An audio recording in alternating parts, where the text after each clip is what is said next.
Hey yogis, so I'm gonna go over some of my favorite handstand drills for the very,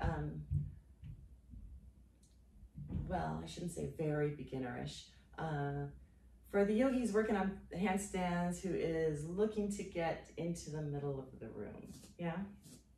So there's a lot of great drills to be done at the wall, and maybe when quarantine is over and I have some wall space in a studio, I will spend time doing that. But in the meantime, here we are. So middle of the room only it is in my house right now. For sure, if you are really nervous about going over, you would find it beneficial to just start doing some little baby cartwheels, right? So maybe you just pick up one hand. So get used to being able to pick up a hand if you were to go over. And you don't have to kick up all the way and go over to work on this. You can just, right, kick up a little bit, pick up a hand. Just get used to being able to pick up a hand so that you're not taken by surprise when you have to maybe walk a little bit, right? And then once you get that out of the way, you can start working on some other drills. One of my favorites is jump switches, right? Which is alternating. I will often warm up jump switching, landing on one, coming down on the other, right? Landing on. Now, the great thing about jump switches is it's kind of hard if you're actually alternating your legs like that. It's hard to go over because as one big swinging meat, leg of meat is coming up, there's another one coming down, okay? So you don't often get too much going. Remember as you're handstanding that, it's about the push of your hands, right? It's a handstand, not about how hard you can kick your legs up. And maybe that means that your jump switches start out looking like this. Right? This is a great place to work. They'll get a little bit bigger, I promise. A little bit bigger, right? And eventually you'll start to find a little bit of hang time. Beware of the oh shit moment, which happens all the time, you know. Fine students will find themselves upside down, and then their mind goes, oh shit, and then they just crumble out of it, right?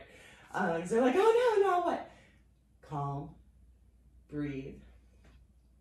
My other favorite one is just these baby L's.